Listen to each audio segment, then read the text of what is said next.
walking alone, the streets are empty.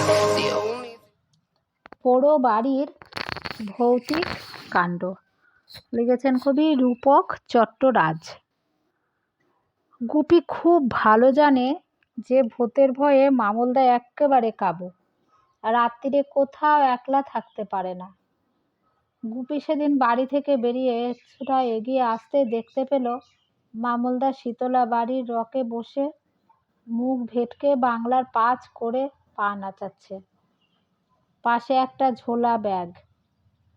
Gupi গুটি গুটি পায়ে মামলদার কাছে গেল, বলল, কি ব্যাপার মামলদা, ব্যাগ নিয়ে এখানে বসে বসে যে পা দোলাচ্ছ? মামলদা গম্ভীর মুখে বলল, আর এখানে থাকবো না রে গুপি, অন্য কোথাও চলে যাব। গুপি বলল, কোথায় যাবে ঠিক করেছ? সেটাই তো বসে বসে ভাবছি রে গুপি। সে কি মামলদা, কোথায় যাবে সেটা কি না করে কাঁধে ঝোলা নিয়ে বেরিয়ে পড়েছ? তুমি তো আচ্ছা মানুষ। তবে একেবারে যে কোনো কিছু ভাবিনি তা নয়, জানিস গুপি, ঠিক করেছি গায়ে চলে যাবে। ওখানে তো এখনো একটা পুরনো পাকা বাড়ি আছে, কত রকম গাছপালা, পুকুর ডোবা সব আছে। শোনা যায় নানা রকম পাক পকলির গুঞ্জন। ওখানেই চলে যাব। তুই যাবি আমার সঙ্গে? কেন, তোমাদের গায়ের বাড়িতে কোনো লোকজন থাকে না? থাকে বই কি, কাকা কাকিমা থাকেন, তবে ওনাদের তো বয়স হয়েছে। অত বড় বাড়িতে বুড়ো বুড়ি দুজনে পড়ে থাকেন। মাঝে মধ্যে ওনারা ছেলের কাছে চলে যান, ছেলে চাকরি করে কাছাকাছি এক শহরে, তখন তো গায়ের বাড়িটা একেবারে খালি পড়ে থাকে। তাই বলছিলাম তুই আমার সঙ্গে গেলে ভালোই হবে। কি রে, যাবি তো? তবে কাউকে বলিস না। আরে দাঁড়াও দাঁড়াও দাঁড়াও, যাবো বললেই তো যাওয়া হয় না। সঙ্গে জামা কাপড় নিতে হবে, টাকা পয়সাও দরকার, এসব কিছু জোগাড় করতে একটু সময় লাগবে। সে সময়টুকু আমাকে দাও। ঠিক আছে, তাড়াতাড়ি যা, তৈরি হয়ে চলে আয়। আমি এখানেই বসে আছি। তারপর গুপি সব ব্যবস্থা করে কিছুক্ষণের মধ্যেই তৈরি হয়ে এসে মামলদার সঙ্গে পাড়াগাঁয়ের উদ্দেশ্যে দুজনে রওনা হলো। ওরা যখন ওদের গায়ের চৌরিগাছা স্টেশনে এসে ট্রেন থেকে নামলো, তখন রাত 8টা বেজে গেছে। পাড়াগাঁয়ে রাত 8টা মানে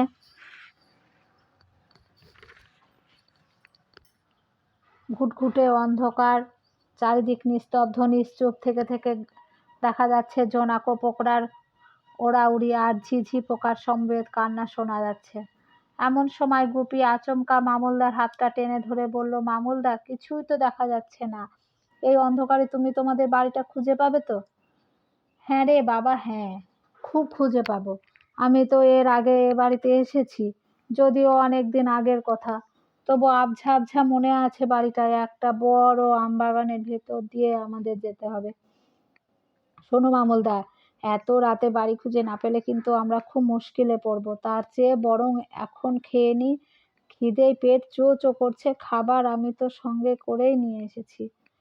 কথা না বলে মামলদার সামনে এগিয়ে গেল। কিছুটা যেতেই বড় মেঠো রাস্তার ধারে একটা আমবাগানের মতো মনে হলো।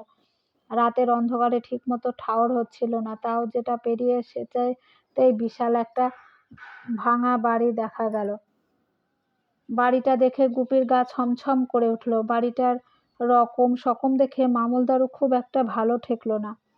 সামনের দরজা ভাঙা, বালি পলেস্তারা ঘষে হিট বের করে বড় বড় থাম, দেওয়ালের গায়ে বট পাকুড় গাছের চারা গজিয়েছে। দেখে মনে হচ্ছে নিংঘাত এটা একটা ভুতুড়ে বাড়ি। মামলদা বলল, চল আগে ভেতরে তো ঢুকি। দরজা পেরিয়ে বাড়ির ভেতর পা রাখতেই একটা কি যেন কিসমিস করে গুপির মাথায় ঝাপটা মেরিয়ে বেরিয়ে গেল। গুপি হকচকিয়ে ভয়ে দাঁড়িয়ে পড়ল। মামলদা বলল, কি রে, দাঁড়িয়ে পড়লি কেন? না মানে কে যেন আমার মাথায় চাটি মেরে চলে গেল। ভূত টুত নয় তো? তুই একেবারে ভীতু টিম। মামলদার কথায় কোনো প্রতিবাদ না করে গুপি বলল, চলো আগে ভেতরে চলো। বিশাল বাড়ি, ঘুটঘুটে অন্ধকারের মধ্যে মামলদা ও গুপি পা টিপে টিপে চেহারার সামনে সামলে এগোতে লাগলো। পরপর কয়েকটা ঘর, সব ঝুলে ভর্তি। শেষ ঘরটা কিছুটা পরিষ্কার, একটু আধটু নোংরা রয়েছে। গুপি ব্যাগ থেকে একটা মোমবাতি বের করে জেলে মেঝেটাকে সাফ করে একটা চাদর বিছিয়ে বসলো। মামলদাকে বলল, তোমার কাকা কাকিমা কোথায়? তাই তো ভাবছি, তবে রাত্রিরে আর খুঁজবো কি করে? সকালেই খোঁজা যাবে। অন্য বাড়িতে ভুল করে চলে আসিনি তো? তুই যে কি যা তা বলছিস, ছেলেবেলায় কতবার এ বাড়িতে এসেছি। কিছুক্ষণ বিশ্রাম নিয়ে গুপির আনা খাবার খেয়ে ওরা স্বস্তি পেল। মামুলদা বলল, বাচালি গুপি, যা খিদে পেয়েছিল। ঘরের আনাচে কানাচে থেকে মাঝে মধ্যে খুটখাট শব্দ হতে লাগলো। কেমন যেন সোদা সোদা গন্ধ ঘরময় ভেসে ভেসে আসছে। ইন্দুর আরশোলা চামচিকিতের গন্ধ টের পাচ্ছে ওরা। সারাদিনের ক্লান্তিতে ওদের চোখে ঘুম জড়িয়ে এলো। মোমবাতিটা ঘরের এক কোণে সরিয়ে রেখে দুজনে শুয়ে পড়ল। জ্বলতে জ্বলতে মোমবাতিটা একসময় নিভেই গেল। একটু পরেই মামুলদা ডাক ডাক শুনতে শুরু করেছে। গুপির চোখে আর ঘুম নেই। এদিকে ঘরে ঢোকার দরজাটা যে খোলা ওর এতক্ষণে খেয়াল হলো। উঠে গিয়ে সে যে দরজাটা বন্ধ করবে সে সাহসটুকুও তখন পাচ্ছে না। চোখ বন্ধ করে শুয়ে থাকতে থাকতে গুপি শুনতে পেল ঘরের বাইরের বারান্দায় কারা যেন ঘোরাফেরা করছে। ওদের ভারী জুতো আর হাঁটার শব্দ বারান্দা বেরিয়ে গুপিদের ঘরের দিকে এগিয়ে আসছে। গুপির ভয়ে গা ছমছম করে উঠল। ঘোর অন্ধকার রাত্রিতে ওই পোড়ো বাড়িতে যে কি ঘটবে তা গুপি বুঝে উঠতে পারছে না। শব্দটা আবার কেমন থেমে থেমে হচ্ছে। গুপির মনে হলো জনাচার এক মানুষের পায়ের শব্দ ও শুনতে পাচ্ছে। ও খুব ভয় পেয়ে গেল। কখনো বা গা ছমছম করে পায়ের মলের আওয়াজ ভেসে আসছে। ভয়ের চোটে মামুলদাকে সজোরে ধাক্কা দিয়ে ওর ঘুম ভাঙিয়ে দিল। মামুলদা ধরফর করে উঠে বসলো। গুপি ফিসফিস করে কিছু বলতে চাইলো, কিন্তু গলা দিয়ে অস্ফুট কয়েকটা শব্দ ছাড়া আর কিছুই বের হলো না। মামুলদা উঠে আড়মোড়া ভাঙতেই গুপি যেন ওর প্রাণ ফিরে পেল। বলল, মামুলদা দেখো বাইরে কিসের শব্দ। মামুলদা ঘুম জড়ানো চোখে গুপিকে বলল, রাত দুপুরে অমন চিৎকার করছিস কেন? গুপি ধাতস্থ হয়ে ফিসফিস করে বলল, মামুলদা ভূত, বাইরে ভূত এসেছে। এ কথা বলতে বলতে মামুলদার চক্ষু চড়ক গাছ। জানালার দিকে তাকিয়ে অস্ফুট স্বরে ভু ভু করে গোংড়াতে গোংড়াতে গুপিকে জড়িয়ে ধরল। গুপিও জানলার দিকে তাকিয়ে থর থর করে কাঁপতে লাগলো। ওরা দেখে কারা যেন আগুন জ্বালা ভাটা ফাটা চোখে ঝুল ঝুল করে ঘরের দিকে তাকিয়ে আছে। কি সব যেন খুঁজছে। ছায়ামূর্তিগুলো নিজেদের মধ্যে কি সব কথা বলছে। জানালার শিক ধরে ওরা লাফালাফি করছে। কিছুক্ষণ ওরকম করে বোধহয় ক্লান্ত হয়ে থমকে গেল। তখন মামুলদা ও গুপির অচল অনড় অবস্থা। দুজনে জড়াজড়ি করে একেবারে স্ট্যাচু হয়ে গেছে। ভয়ে ওদের উঠে দাঁড়ানোর ক্ষমতাও নেই। এই অবস্থার মধ্যে আবার একটা কাণ্ড হলো। ছায়ামূর্তিগুলো জানালার পাল্লা দুটোকে দিয়ে দরাম দরাম করে বন্ধ করে দিয়ে দুমদাম শব্দ করতে করতে চলে গেল। মনে হলো ওদের নিচে নেমে যাওয়ার পায়ের শব্দ। মামুলদা ভয়ে ফের গো গো শুরু করে দিল। গুপি মামুলদার হাত থেকে নিজেকে ছাড়িয়ে বলল, মামুলদা উঠে ঠিক করে বসো, একটু জল খাও। ভয়ে গলা শুকিয়ে কাঠ হয়ে গেছে। আকাশ একটু ফর্সা হলে এখান থেকে বেরিয়ে পড়ব। কিছুক্ষণ পর আকাশ সত্যি ফর্সা হতে শুরু করেছে। চারিদিকে আলো ফুটে উঠেছে। মামুলদা ও গুপি ব্যাগগুলো গুছিয়ে নিয়ে সিঁড়ি দিয়ে নিচে নেমে একেবারে সদর দরজার বাইরে দাঁড়ালো। বাড়িটার দিকে তাকিয়ে দেখলো। মামুলদা গুপিকে বলল, না রে, এ বাড়িটা নয়। অন্ধকারে ঠিক বুঝতে পারিনি। আমরা ভুল বাড়িতেই ঢুকে পড়েছি রে গুপি। গুপি বলল, কাল রাতের অন্ধকারে আমরা যে আমবাগানের মধ্যে দিয়ে এলাম, কই সেটা তো দেখছি না। এ তো ধু ধু ফাঁকা মাঠ। ওই দূরে হাইওয়ে দেখা যাচ্ছে। চলো মামুলদা, ওদিকেই যাই। নিশ্চয় ওখানে দুজন লোকের দেখাও পাওয়া যাবে।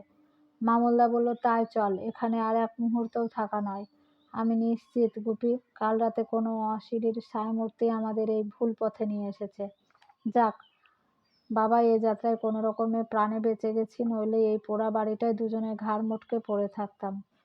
ফাঁকা মাঠে কিছুটা যাওয়ার পরে গুলি লাফিয়ে উঠে বলল, মামুলদা, এই দেখো, দু চারটে গুমটি ঘর দেখা যাচ্ছে হাইওয়ের ধারে।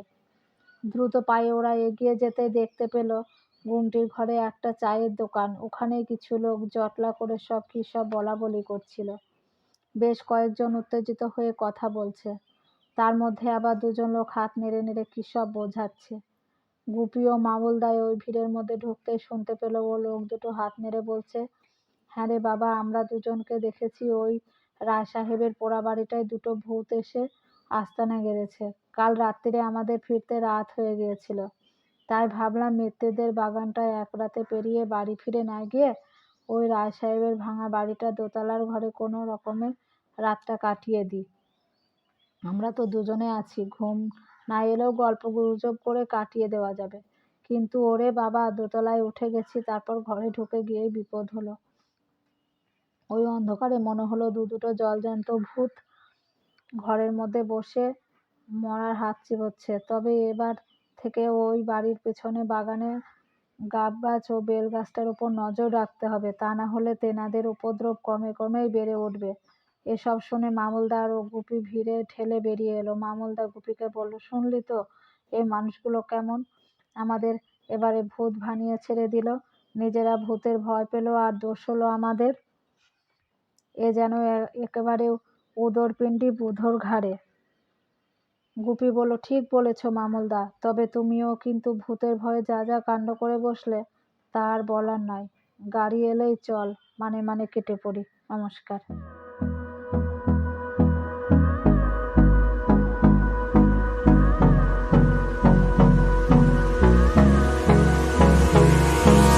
Hold me close till I get up. Time is barely on our side.